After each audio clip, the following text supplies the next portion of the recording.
Welcome back to But Are You Happy? The channel that's all about unconventional life advice you're probably not supposed to hear. It's sharing both my and my friends' stories who have all chosen to take unconventional life paths, whether that's career, relationship, lifestyle, you name it. And it's because I realize I am quite lucky to be surrounded by so many unconventional life paths. And a lot of people don't have that exposure. And that's why they feel trapped, like there's no other option for them and there's no other life path they can take. Today, I want to focus on relationships, specifically my relationship, because it truly is unconventional. I think a lot of people question my relationship. I mean, we're happily going on 5 years.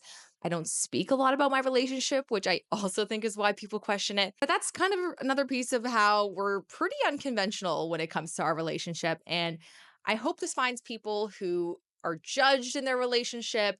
Their relationship is also a unique form, and it motivates you that if it makes you happy, it is totally the right decision for you. The reason I think it's a great time for me to talk about relationships is I am in Bali. It's the third time for me, but the first time I have ever brought my partner. Even though we've been together 5 years, I always come here solo, but I wanted him to see the Bali magic. My partner and I have been together for over 5 years.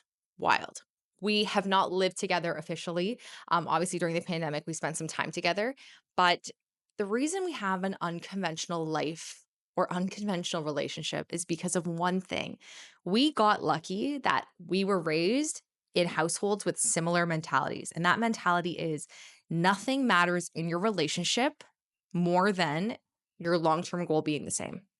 If where you want to end, your end goal in life is the same, you will have a much more successful relationship than someone who is simply focused on where you are today. When my partner and I met, I was working a corporate job that I actually adored. It was one of my favorite jobs.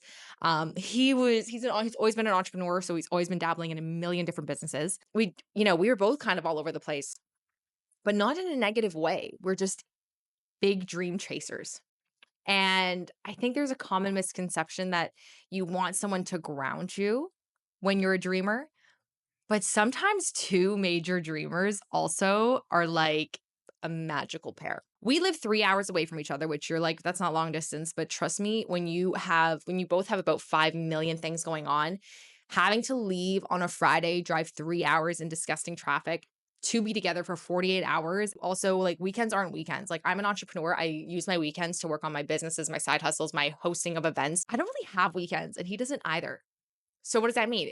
Sometimes we go months without seeing each other. Is that bad? We also don't share anything about our private life with, honestly, a lot of our friends. I definitely don't share much on social media. We're a relationship that's been long distance for 5 years. We don't see each other a lot. We don't talk about each other. Imagine what people probably assume about us. And I have heard what people assume about us, but we're not phased. I don't know. I truly don't know if I would be able to achieve all of the things I've achieved. I don't know if I would be able to run wild and free, invest in myself if I was chasing a relationship.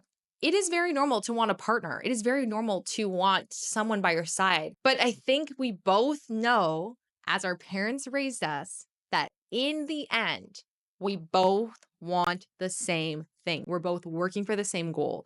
And that's why we make such a team. I'm not judging what he's up to. He's not judging me. He's like, it does make sense for you to run away to Bali for 2 months. He trusts me. He sees how it grows me. And that's why we work. We don't need to rush living together. No offense to anyone who lives together, but we're going to end up together. We have the same goal. When you live together, it's not like you are married for 5 years and they're like, actually, I want to rent my own apartment. We're going to be together for the next 50, 60 years. We don't need to rush living together. He doesn't want me to leave my city where I have grown my yoga community. He's like, I would feel guilty for doing that. I don't want him to leave his successful businesses. I would feel guilty. What is the reason for him leaving his businesses to be with me? So we can eat dinner together every night? So we can say goodnight? I hope that doesn't sound bad. He is the love of my life. But we both have insane dreams. And if we can pursue and achieve our dreams, those 50 years we'll have together, living together, will be so magic. You never want to be in a relationship and think, what could I have done?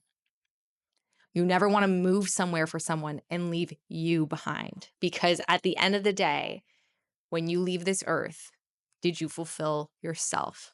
You will not be the perfect person in a relationship if you are not filling your own cup. In conclusion, my relationship of 5 years, we live apart. We don't have immediate plans to live together. We don't talk about each other. We don't share a relationship. We're very private. And we push each other so hard. If you're in a long distance relationship, or if you are in a position right now where you have to potentially leave everything you've dreamt of or worked for just to go live with someone, like, I would question my partner hard. I'd obviously leave him if he felt that me having dinner with him every night was worth leaving my dreams behind. I'm definitely not dramatic. People definitely choose to not pursue their dream because they want to move in with their partner. They want to follow their partner. I don't think that's your partner. I think it's 1 + 1 = 3. So to whoever needs to hear this today, if your partner isn't adding gasoline to your fire, they are not your partner. And if they think you giving up your dreams to be with them is okay, they are not your partner. And if they can't wait a little longer to have you, considering you will have 50 to 60 years together, they are not your partner. They're also just not a logical person. Follow your dreams. Do what makes you happy. And if people ever question you or your relationship, just look at them and say, okay, but are you happy? Thank you so much for watching. Please don't forget to subscribe and like this. And if you have any other questions or if there's something you would like to know more about on But Are You Happy, please let me know. I'm excited to share more episodes, and I'll try and answer questions about how my relationship works while keeping it private. Let me know below. And thanks again for watching But Are You Happy? Remember, if your relationship makes you happy, that's great, but don't ever give up your dreams for anyone.